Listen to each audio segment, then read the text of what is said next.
All right, we're live. Today I'm here with directors Torey Haas and the J-Man, Jay Holloway. Thank you both for coming. So, yeah, thanks for inviting us. Yeah. So we are going to be thank you. We are going to be going over Dead by Midnight, Y2Kill, which is a sequel anthology series to Dead by Midnight 1. So we're just going to jump right into it first. We'll start with you, Jay, since you're on my left, according to the screen. Tell us a little bit about yourself. Originally from Atlanta. I've been working and shooting films for the past probably about 12 years now. Graduated from Georgia State with a bachelor's in film and communication. Nice. I enjoy more retro 80s stuff, like 80s horror movies, 80s video games. I'm just that guy that likes to get by and look at horror in the sky. That's it. Fantastic. And you, Torey? Tell us a little about. Oh yeah, I've been interested in film since I saw Jurassic Park when I was 10 years old. Before that, I used to want to be a paleontologist, but once I saw like a movie with dinosaurs in it, I realized if you're a filmmaker, you can be on set with actual dinosaurs, or at least animatronic ones. It was more appealing to a 10-year-old than dig up bones. That is true. But then, went to Georgia State for film school, met Jay Holloway, and just been making and then it went downhill from there, right? No, it went up. No, Jay's amazing. One of the other directors, Greg, is calling me. Should I answer that or? Sure. Why not? Okay. Tell him to get in here. Hey, Greg. It is on the left. So, just a little fun fact. Torey brings up Jurassic Park, and I talked about this. This is one of my top movies on my top 10 list. And we did talk to about Torey, it being pretty high on his list. So yeah, I think that's just fun. I mean, Jurassic Park is an absolutely incredible movie. I'm gonna piss everybody off on this thing and say that Carnosaur is better than Jurassic Park. The Carnosaurs? What the hell is that? Do you want me to bite you? I'm just kidding. Now, Carnosaur is like an old. It's an old cheesy movie. So, wait. Old as in before Jurassic Park? I think Carnosaur did come out before Jurassic Park. It's really cheesy. It's like I think they have like about 4 sequels to it, but it's a cheesy movie. I like messing with everybody. When people always say that, Jurassic Park is a good movie, I was like, no, Carnosaur is a better movie. And people, challenging. I'll get my Jurassic Park T-Rex to challenge one of those carnivores and let it bite its head off, and then we'll be talking next about who's better in the movie business. Could it be called Jurassic Carnivores or Carnivore Park? No, it's Carnosaur. I think it's called Carnosaur. Carnopark. Okay, cool. Carnosaur. I'm butchering it and everything. I like how Torey's like in dark. He's like he's shrouded dark and he's on the phone. I know. He's like, put a hit on Flint right now. Yeah, like he's putting a hit on somebody right now. He could be talking to my sis. Is he talking to your sis? Oh, yeah. What do you mean no? Oh, yeah. Okay, you stop lying to me. Okay. So we might as well jump to the next question since you are here. What part did you direct? And I directed the segment Gutcruncher, which is the final segment of the anthology. And that one was actually Torey came up with the original concept of the character Gutcruncher. Oh, really? Like you're talking about the actual villain, the wrestler. Yeah, the actual monster character. Okay. Yeah, he came up with the concept of Gutcruncher.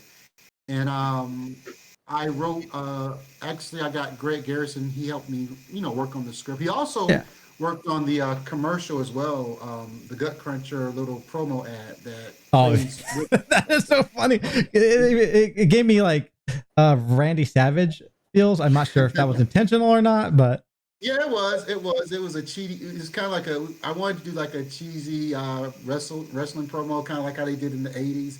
So I thought that was pretty cool. Also, Harper Harris, who worked on the sound, did like a lot of sound recording and post for Dead by Midnight. He did a awesome job on with the sound effects and with the Gutcruncher's voice and Yeah. everything. So I think that was pretty cool. I'm really glad that he actually helped out on it. But yeah, Gutcruncher is the final segment.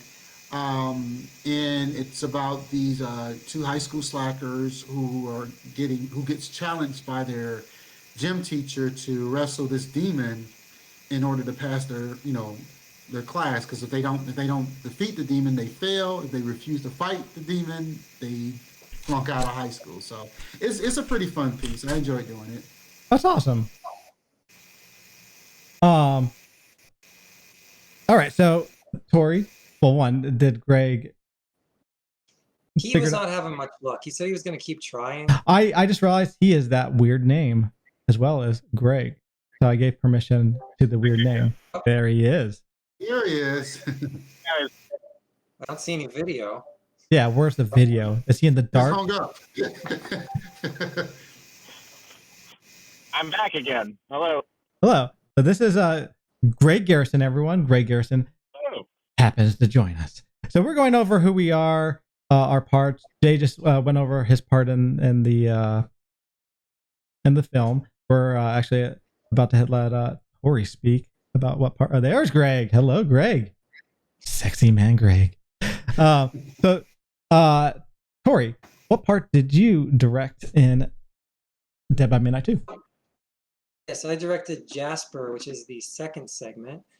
It's about an animator, Julia Walters, whose creation, Jasper the cat, comes out of the animated world and into the real world and kidnaps her wife. And then she has to rescue her wife from Jasper.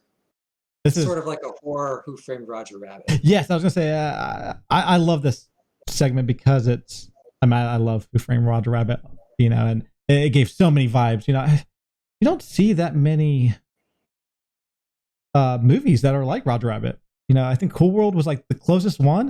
And that was not even too far after, if I'm correct. Well, you got Evil Tunes. Evil Tunes. Yeah, Evil Tunes. I don't think I've ever heard of Evil Tunes. What the heck is an Evil Tunes? That's for adults only, though. Oh, I see. You don't think I'm a... Be quiet, Akadi. That's the only one I've actually heard of, yeah. I'm going to watch that tonight. I'm glad you pointed it out. You said it's on Tubi? It's on Tubi. Okay, I'm going to watch that tonight. All right, so joining us here is Greg Garrison. Greg Garrison is the most handsome man in the world. Please keep going. But tell us, other than that you're handsome, who you really are. Yeah, my name is Greg Garrison. So I was directing the kind of like framework story with the Mistress of Midnight or the Temptress of Terror this time around. I've been working in film in Atlanta with Torey and Jay for years and years, but I haven't seen them in a long time. I've been in Chattanooga for a little while. So what I do currently is I am a tour guide at Ruby Falls, at least during the daytime, but I've been doing a lot of voice work and local commercial work as well. Oh, that's fantastic. Also, if you don't realize, you're being, filmed with me, Flint, and my sister, Akadi. Akadi doesn't talk. Oh, I originally saw the stream that you were doing with De Jour and just a few minutes ago, so I've awesome. seen the two of you together, yes. Oh, fantastic. So we are going to jump in to our next question, which is, what was your segment about, like in detail, without spoilers? We hit on some of this, it looked like, but I feel like Greg, there's more to. I mean, you've read a lot in Dead by Midnight 2, and you got to work with Jason Voorhees. I mean, David. Wait, what was this freaking Hater? Kane Hodder. There you go. Did you write that script? No, I think that was Tony that had written that. Like, we might have concepted it together, but the day of filming, I'm done. A lot of that changed a great deal. So Kane turned out to be a phenomenal improviser. So whatever I had written, and I don't take this personally, it's just like maybe 10% of that is what ended up into the actual production. But like what he brought to the table was just so much more. And I know that Torey was working with him and Tony was working with him. And one of my favorite parts of that was for the Murder All commercial. when a drawing is taking place, and it's just like, he's like drawing a beautiful lady, and it turns out that he's like drawing this like murder scene or whatever it was. That was I think that was completely improvised, or like that was done day out. Was it you three? Yeah, it wasn't improv. Yeah. Oh, that he's a great guy, and it was just fun seeing him. And he's built. God, he looked like he would just break my head 3 times over. Well, that's what murder all is for. Yes. Do you want to add anything to your segments, Jay? I think I kind of touched on everything. Other than that, it was a fun segment for me to shoot on. I enjoyed working with Logan Creed, who's a local Atlanta wrestler. He was pretty awesome working with him. And then awesome. Also the people who facilitated the Anarchy Wrestling. It was really really kind to us. Let us go there and shoot and mess up the mat with blood effects and everything. So that was a real wrestling match. Yeah, a wrestling arena. That's awesome. And then also Amber. I'm saying her. You may have to help me saying her last name, T-Man. Is it Amber? I call her the Alpha Phantom. I actually don't really know how to pronounce it either because I don't think I've ever said it out loud. Yeah, but Amber actually did the makeup effects for Gutcruncher. She did a lot of the makeup effects, even for Here's a Time. Yeah, she was the makeup artist on the whole movie. Yeah, she was. She did an awesome, tremendous job. She really did. Torey, do you want to add anything to your segment? Story-wise, I think anything else would be a spoiler. If you have any questions, I would be happy to dive in. Yeah. Well, we'll jump into the next question. We'll get to questionnaires afterwards. So, what was your favorite moment, whether it was on set or off? Jay, we'll start with you. My favorite moment, just being with the crew. I mean, just hanging out with Torey, Greg, Tony, even let me see what else. Just even the me, crew. even me. Well, Flint, I think I hate that I wasn't able to make it to yours because I heard some great stories about there was a pizza situation that happened. Oh yeah. The pizza. I wasn't able to make it, but I did make it to your one, the first one, Creepy Dolls, which was fun. But yeah, I was glad to be able to hang out with everybody. I had a really good time shooting and just being, with everybody, laughing, Oh, that's awesome. Torey? Yeah, okay. So for Jasper, 3 moments kind of come to mind. Yeah. One is when we were rehearsing, and that's not an actor's director, I'm more of a technical director. Yeah. I do enjoy rehearsals when I can kind of just focus on the acting. It's just like a whole different area for me. And I got to work with my wife, Melissa, who played Julia, awesome. And Karis Jeffers, who played Allie, her wife in the movie. Mm-hmm. And it's just a lot of fun to see them start to come to life and when they kind of got the banter down between them, it was a lot of fun to see that happen. That's awesome. That was a good moment. And then also Bill Moseley from Texas Chainsaw Massacre 2 was the voice of Jasper the cat. And getting to talk to him and direct him over the phone, do the voice acting was very cool. I just think I can check off my bucket list. No, that is incredible to work with like an actor like that. Especially voice acting. Nervous. I was calling him like Mr. Mosley and everything, trying to be really polite. He was a really nice guy. Oh, that's awesome. So favorite moment, just real quick, want to make sure I give a shout out to Chad Kaplan, who's an animator, and he did like a 2D animation of Jasper, a cartoon. He did a little cartoon that plays before all of Dead by Midnight. And the first time I saw that finished piece, it was just really cool to see because I didn't do much 2D animation up until that point. Yeah. And it was just very cool to see that come to life. Quick question. Was U42 the people who did the animation, or is that somebody who works not for U42? Chad Kaplan doesn't work for U42. He was he's an independent animator in Rhode Island. But U42, their team there, they did the animation for Jasper the cat that's in the actual segment, which was cel-shaded 3D animation. So, also quick note, Jasper is a real person. I know that he says, Torey says it's animated, but look at me. I'm real. Of course Jasper's real. Sorry, no disrespect, Flint. Sorry, you two. Yes. But also, he did the voice, but who did the movement? Like, did they do that all on whim? Yeah, that's actually another moment to call out is Andrew Puckett, who starred in the Here's the Time segment as well. He was our on-set Jasper. In the outtakes and the end credits of Dead by Midnight 2, you can see some of his performance, and that was really funny because he just went really over the top. Oh, that's awesome. And anyone who knows Andrew, like, he's just a step away from being an animated cartoon. At least he can dial it up to that level. That was really great seeing him do that. Like, it was a lot of fun. That is awesome. Greg. So, there were a lot of standout moments for this. I never officially directed anything. And of course, like, there was help from Tony and Torey, and thank you guys for all of that. But yeah, it was really strange. Every time I said something, people had to listen, and that just never happened in my life before. But I have to harken back to what Torey was saying. Like, I've never written animation before, and the movie starts with that Jasper animation of the conducting conductors.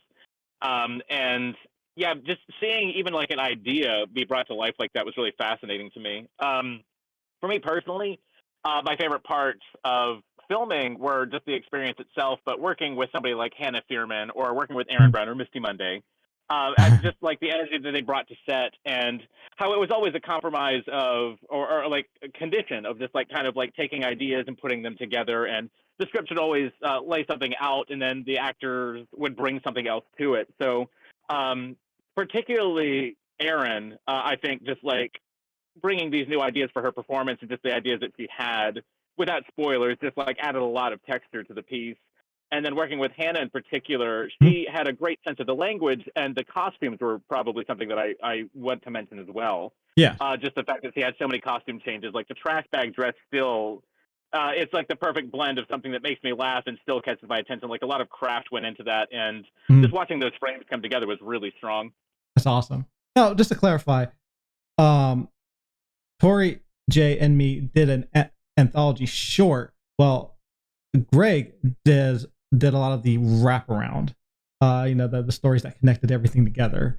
So, when he speaks of Aaron and Hannah, these are the wraparound characters, very important characters to the main story. So, and Greg, you also did the commercial, but you was blue. I credited you as Blue Jelly for the Gutcruncher commercial. Yeah, I was the Gutcruncher and the clean slate, the clean slate, the murder cleanup material. Yeah, that was me too. So going to our next question is, were there any complications? Start with you, Jay. I don't know if I can say this. It was sad. Oh no, I want to know. Yeah, but I think the only complication was I think it was probably our second day of shooting where I pissed off Tony because we were trying to get all our shots and I kept showing him like storyboards, and this was like the first time I actually seen Tony get mad, and I kind of just went with it, just kept showing him storyboards. He's like, I don't want to see any fucking storyboards, Jay. Just tell me the shot list. So I just kept playing this around with him. I don't think I had any as far as I think, because again, I think everybody pulled it off pretty well. I think everything that we wanted to shoot, we got it. And again, as the only complication, I wouldn't even call it a complication. I would just call it confusion, which is pissing off Tony, which I enjoy doing. Wow. About you, Torey? I feel like yours had to have a couple of complications because you never done animation like this before. But no, the biggest complication is the one I run into on every movie is you have like what you want to do that's in your head, then you have your budget, and your budget's just way lower. Like there's just a big disparity. No, that's very true. Trying to find like a balance and how to pull off what you want with the budget you have. And an independent film like this, it's a big challenge. I mean, I think even if you talk to like a top Hollywood director with hundreds of millions of dollars, they'd probably say like, yeah, I didn't have enough money to do everything. But it's definitely when we're much lower than that. It's funny. I remember getting the budget. I was like, that's a pretty decent budget. And then it goes by that fast. Like, you're like, wow. Yeah, once you start paying people, your whole crew, it adds up. It does. Yeah, you're right. You want to give people a decent rate. Mm-hmm. Absolutely. I have to interrupt briefly just to say, as far as how tight our budget was, we couldn't afford a rubber dick for Gutcruncher. I remember actually buying that myself. I was never reimbursed. But yeah. I don't know what happened to that rubber dick. I think it's still Oh, I know what happened to it. I'm not telling anybody. Oh, I don't know if you heard about this, Greg. They actually said, I don't know who it was. I don't know if it was Davi or someone, like they needed to put like a dent in somebody's car or something, and they took the dick and I think beat the dents out of somebody's car. I wonder who. Yeah, I don't know if it was Davi who said it or somebody. They said they need to get some dents out of their car, and it's like, oh, we'll just use the dick and just beat the dents out. Wow. Was that during Dead by Midnight or just something they did? No, it was during Dead by Midnight. I think we were shooting at Tony's house that day. I think it was I don't know if you were there too. I don't think you were there. It was when we did like the Bag of Dicks commercial. Yes, that is an actual thing. There is a beep of dicks. Unfortunately, fortunately, in the short. I remember what you're talking about, Jay. They were using the suction cup on the back of it to pull the dent out of the car. That's what it was. Okay, that's what it was. Okay. Yeah. So, going to you, Greg, were there any complications when you were on set that you remember? On set, I was prepared for just about anything. Yeah, no, I was going to say, but the biggest complication I can remember was just the get-go.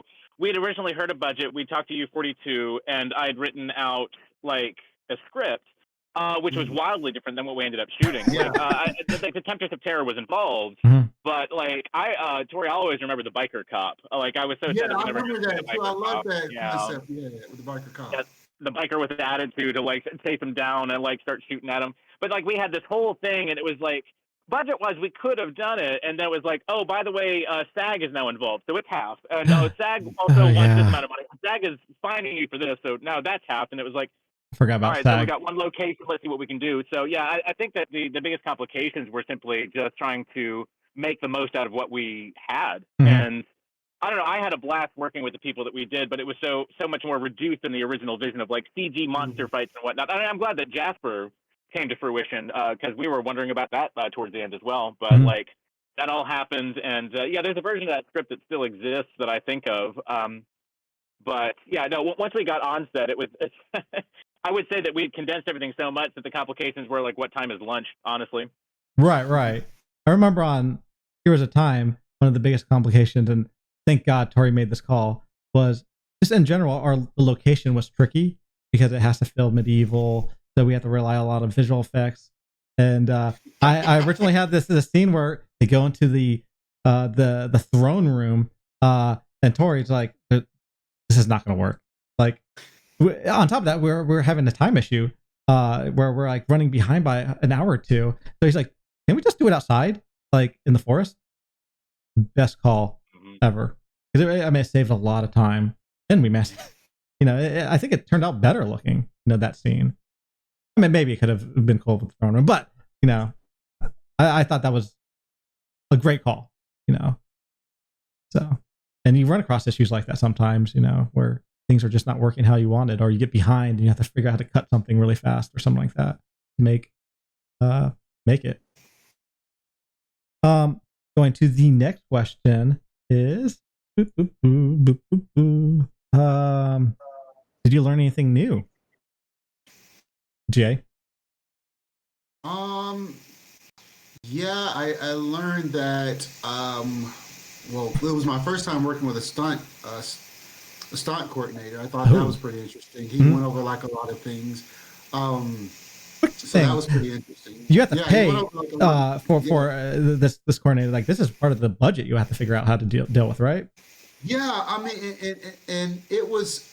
I want to say that what was kind of ironic about it was that Logan, I didn't see a need for a stunt coordinator because again, Logan's a professional wrestler. He's used to throwing guys all around the ring. And I was like, yeah, he could actually coordinated that whole thing, which he did.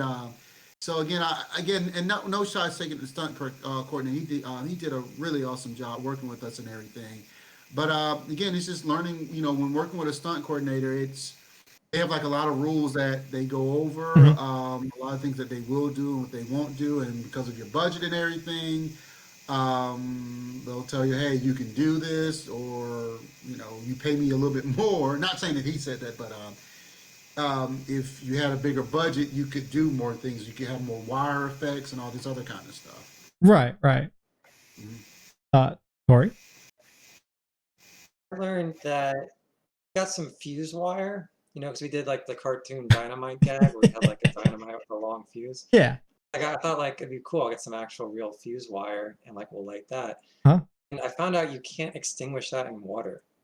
We tried dipping it into a Really? glass of water and it would still keep going. And that kind of blew my mind. Oh. You had to like snuff it. I don't think I would have thought that, that's interesting. Yeah. So the things when they do in cartoons, they like stop it with their little finger. That's fake. Yeah. I mean, you learn something. Every time you make a movie, you learn something, Yeah, that's true. That's the fact that first popped into my head. So. Probably the most interesting one, Oh yeah, that's all. Greg?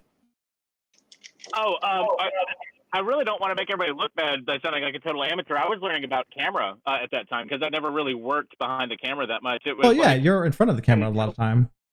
Yeah, no, and it's like most of my work with Torey and Jay to begin with has been like in their pieces. So being behind it, it's like, okay, so we want a close up. Torey, is that a 30 or a 50? Okay, we'll go with a 30 on this one. Yeah. I was just saying numbers, not really knowing what anything meant. But like over time, I realized that was like starting to hold up production. So I did take a little bit of time to learn about what lenses we were using, focal lengths, and I probably wouldn't be able to pass a pop quiz today, but I do remember trying to actually understand the camera work a little bit better so that we could more effectively get the shots that we were talking about, because a lot of it's up here, and there's only so much you can get on paper. That makes sense. I know mine was just the visual effects, like working with visual effects. It was all new to me. I had to actually rely a lot on Torey, because Torey's at least done that, like putting the plates and all that, I mean, obviously some of it is imagination, but you have to rely on like the visual effects crew to pull it off. And man, they really pulled it off for the budget we had. I don't even know how they pulled it off. I don't know either. I mean, my guess is they just were passionate about it. They wanted to get it done the right way.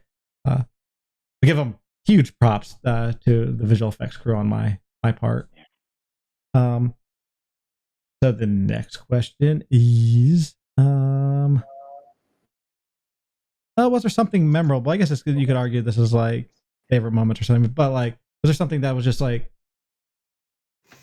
so unique that, you want to share a story that happened maybe before like, getting ready or during the set? Something unique. I just remember when we all got together out at U42's second office, and I think it was like their little first room, or I don't know where it was located, and how we all got together and we were trying to come up with the wraparound and everything. And as Greg said, I liked his original script that he wrote with the cop and everything, and I hope that if we do a third one, we can actually use that script. Hey, tell the story though with the blood fountain. It went in the wrestling ring. Oh, what? Yeah. Okay. So here's the thing. This is how it plays out. There's a blood gag that happens in Gutcruncher where Gutcruncher actually bites this kid, and it's supposed to spew out like a fountain. So the owner, he was saying that he wanted to actually, he's like, we kind of warned him. He was like, well, this blood is going to go everywhere. You kind of want to move out the way. And he's like, no, I'm fine, I'm good. And so when we did the shot, and I think it was Alex, I can't remember his last name because he was on our blood gag. He did it, and it just like spewed everywhere, and it went up on the ceiling. And it actually got in the ring, and it covered the guy. And he's like, oh, it's okay. He was filming it with his phone. He was like happy about it. He's like, that was awesome. There's blood all over his wrestling ring. Yeah. Oh, that's fun. Torey? Well, it might be more about Gutcruncher. I have a lot of memorable moments. Yeah, it could be obviously on a different set, a different part of the anthology that you didn't direct. I've got one more story, Flint. Now, I've heard this. Go for it. I heard this about Heroes of Time. Can you tell us the pizza situation? Oh, okay. So I'm with DeJour and Bill, and we're trying to get this scene together outside, and the person who owns the place, the location area, they're ordering pizza, and I was like, just order a pepperoni, a pineapple, because I love pineapple pizza, just at least one, and they ordered six pineapple pizzas. There's some other toppings. Wait, was there other toppings? Yeah, it was like 4 pineapple and olives and like 2 pineapple and chicken. Oh, I don't remember that. I'm vegetarian. Like, the pizza came late too, and I was starving. I opened up the first pizza and it was like pineapple and olives. I'm like, that's weird. The next one was pineapple and olives. I kept going. I saw like pineapple and chicken. I thought it was a joke. Ate it. No, we were hungry. The next day I remember, because I was the assistant director on Here Is the Time, and I had to call DeJour and see what he wanted for lunch, because he was like running late to set. I asked him, he was like, no pizza. And these are like crazy things that can happen on set. It's like, so you would think so minor, and it just explodes into something ridiculous. Yeah. I wasn't even on set that day, and I remember that. I remember hearing about that for days. Oh man. Yeah, me either. Okay, were we on Torey? Oh no, you're saying something about Jay stole the spotlight. So yeah, Torey. Just another memory from Gutcruncher that was cool. I think for Jasper, I kind of touched on all the memorable stuff. Yeah. For Gutcruncher, that was cool because the wrestling gym we went to, the owner was friends with AJ Styles. I don't know if any of your not are WWE fans or wrestling fans, but he's like he's one of the top wrestlers. Oh, that's awesome. Right now. And I remember like at one point the owner was outside like fixing something for Jay to get like this tarp over the entrance to block light, and AJ Styles had called them. He was talking to AJ Styles and telling him that they were making a movie at his arena called Gutcruncher. So now every time I see AJ Styles wrestle, I think like that man knows about Gutcruncher. I probably forgot it immediately after that phone call. But, I can pretend he didn't. Oh, that's awesome. Greg? Let's see, my most memorable moment from Gutcruncher.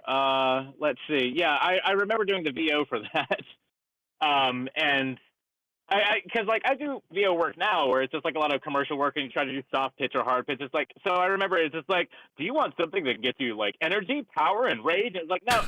Jay was like, no, man, G Money. What I need something bigger, man, something bigger. So I was like, okay, so I like just like we started at 1 and I ended up at 12. It's like, Gutcruncher.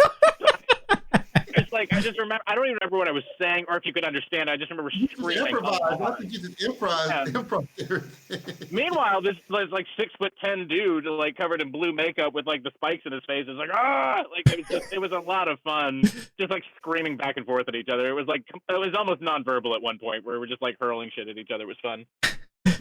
I remember one of my. Buy it now. This guy's gonna fucking kill you. He's gonna come to your house and stuff like that. Yeah, because you were just like, start making shit up. It's just like, yeah, he's gonna be down at the record store from 9 to 5, kicking people's ass that look like you. Like, I don't remember what I said, but just coming up with like whatever we could do. That was a lot of fun. I remember one of my most memorable moments was I was with Kane Hodder, and we were just sitting on a couch. I was basically sitting and talking to Jason about his hometown and all that. It wasn't the lake, unfortunately, but I don't know. That was just like surreal to me,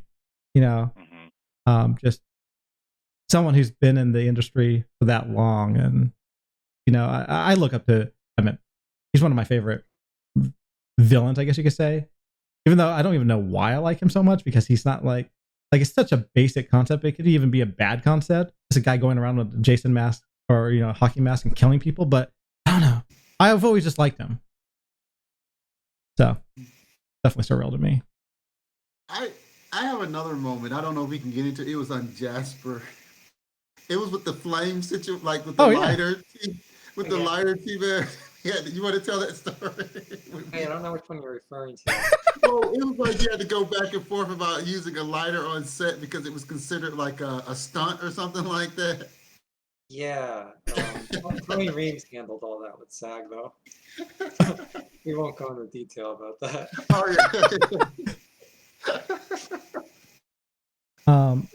So I thought you were going to bring up how you did the police lights at the end. Oh yeah, that's actually an outtake. Yeah. Because we rigged up like a red and blue light on like a pole or something, and then Oh James yeah, went I'm outside going. going back and forth. oh my god, that's behind the Like, scenes listen, in the It's credits. like, police Yeah, cars. the police are coming.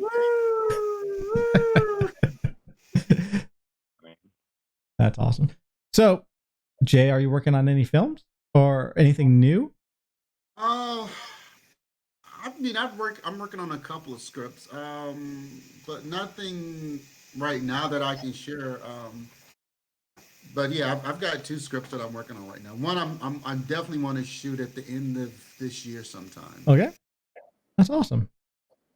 Torey? Yeah, I'm editing a film that I wrote that Tony's directing called Spooked. It's a horror movie, because what else would we make? Currently editing that right now. I wrote it also. That's an interesting. It's been interesting to like the different roles I'm in on it because I wrote it. Instead, I was the DP, and now I'm editing it. So it's just like a very disparate. I mean, that's a low budget. That's what happens. Yeah. So that's the main thing I'm working on. I'm also doing as a side project an animated short film, also about a cartoon cat that I'm hoping to finish. Oh, that's awesome. Oh, that's fantastic. Greg? Oh, so I'm working with a theater company right now called A Theater in the Dark in Chicago. We are producing a play that I wrote 10 years ago that's been readapted for radio called The Red Herring. So, oh yes, it's I remember that. long radio drama that we're doing. Like we had cast from all over the place. A lot of them are in Chicago, but we've been in touch with people in Vancouver and in Atlanta and doing it all over Skype for the recording. But we're compiling all that now, and that should be available in a couple months. We're hoping to have everything ready by the end of May. Oh, that's awesome. Fantastic. 10 years for the red. Yeah, because we did that 10 years ago. Wow. Yeah. Yeah. The Red Herring's how I met my wife. So thanks, Greg. Yeah. That's awesome. Yeah. If you didn't know, Greg Garrison, as long as Dylan, who is in Heroes of Time, did a movie called Invasion of the Undead, which was later called The Neon Dead, which was directed by Torey Haas and written now on Tubi and maybe Amazon Prime. Let me look real quick. It was most of us' first feature. Yeah. Feature.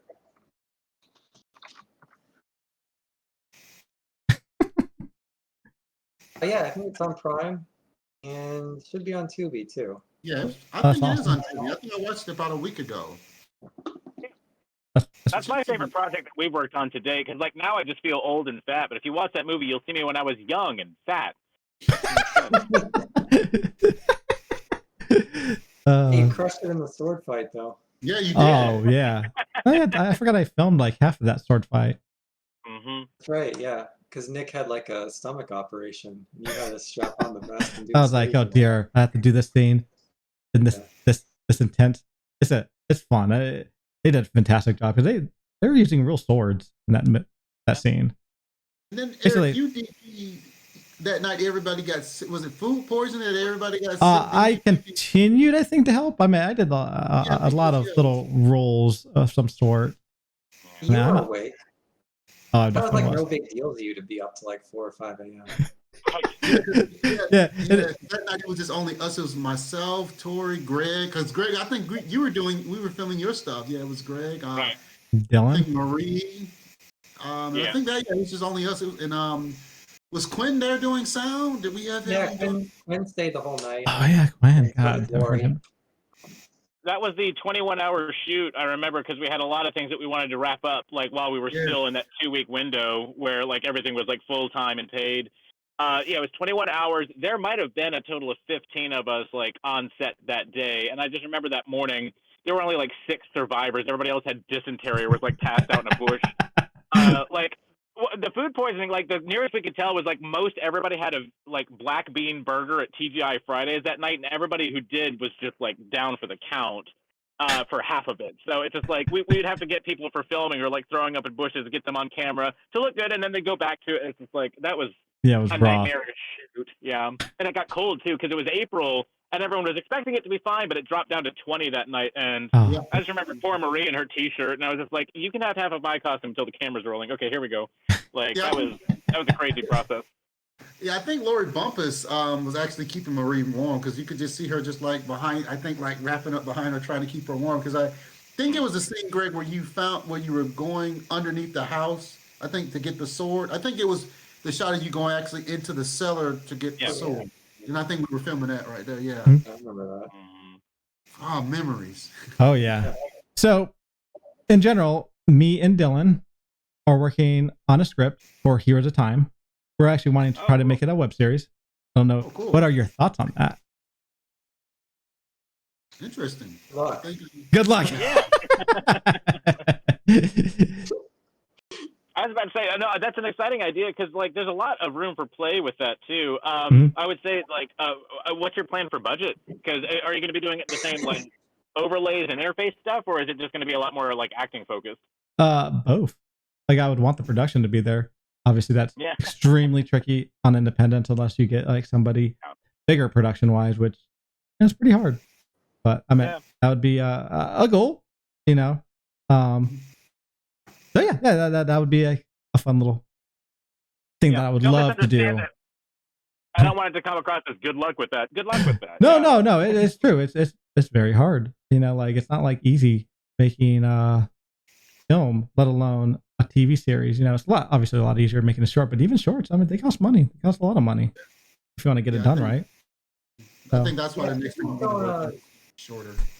People don't realize, but making a movie is really one of the hardest things you can do. Even if you're making a bad movie, like it's a lot of people, a lot of time just to accomplish anything. Yeah, no, absolutely, you're right. I mean, like shoots could go easily. You know, they're not 8-hour work days. They're like 12. You know. Yeah, 12 is the standard. It's the exactly. No, maybe like a doctor. And you know, you may be an actor who's only in like half the scenes. Like, you know, you could step out, but like the director's there the whole time. The assistant director's there the whole time. You know, pretty much a lot of the crew is there the whole time. You know, I'm not trying to say that the actors don't have a heart, because they do. I mean, you have to rely on them. You hope that they can deliver everything that you do. You know, but no, you're absolutely right. It's very hard. Like the sound, like the boom guys, like Harper, because he can hold that boom pole for a long time. Man. Oh my God. Yeah, him and Quinn. I mean, like, I wonder how they do it, but they just hold it. I'm like, wow, you don't get tired. And Harper's like, no, I'm good. He's like, I'm the watercolor werewolf. I can do this.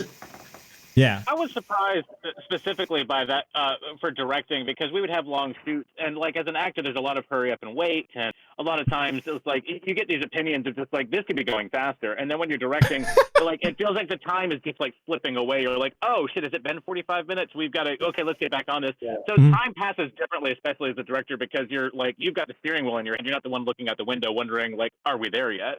So, like, it is interesting because you have to keep things moving, and it is up to you. And that was something that I was like very conscious of for shooting, especially for like my first directorial piece. But I wanted to say that is it like it's very different. Time passes. It doesn't feel as long of a day, but it's just as exhausting, if not more. Especially when your brain doesn't have those breaks. You don't get the breaks. Even, all right, we're going to take a 10. All right, let's get this camera set up over here and everything else. Like, you're just going the whole time. And, you know, for the actors, I mean, a scene can't go unless the actors are in the right mindset and deliver. Like, if we're not delivering, we're just standing there all day. You know, we could have everything perfectly set up, like the crew members. You know, so, I mean, you know, acting is, I mean, it's incredibly, you know, I love when we get, you know, our cast is like incredible. I think, you know, very skilled, very professional, a lot of fun too, you know. I give massive props to the actors, you know. I mean, in general, just making a film, like Torey said, is really hard. It takes real work, you know. So. Yeah, I know I missed the beginning of the stream, but I can't wait to see how everyone was introduced. It's like Torey Haas, the CG, animator and director of several feature films. Jay Holloway, who has got 15 short films under his belt, and Greg Garrison, who has a full Pokemon card collection. It's just like, I don't know. It's kind of funny, like being pulled into the fold. And I haven't seen you guys in 2 years. Like, this is crazy to me. Yes, talking about this today. Yeah. Yeah. I was talking about this with Jor and Emma. I mean, I don't remember the last time I filmed. Like it was before COVID.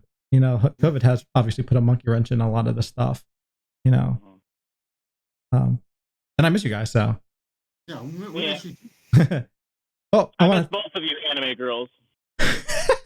Wait, did you just call me a girl? I'm a guy. I'm so sorry. I don't know the rules. My sis is happy. But anyways, thank you, Jay Holloway, Torey Haas, and Greg Garrison for coming here and being part of this. Thank you. Yeah, absolutely. Thank you. And We have to do this again. Oh, absolutely. And make sure to watch Dead by Midnight, Y2Kill. Yeah. It will be available in Walmart on April 26th. So that's about 5 days from now. And it's going to be on some streaming platforms, right? Major streaming services too, like Amazon Prime, Apple. It's not going to be on Netflix or Hulu, I don't think. It will be on Tubi, and I suspect. Okay. Watch it for free there. So that's the way to go, really. Awesome. Go out and buy it so we can get money to do a third one, and Greg can put that kick-ass script that he wrote, the original script, and we can use that one. Yeah, and I can make Heroes of Time, the TV series. But anyways, again, thank you all, and we will see you later. Bye-bye. Thank you. Bye.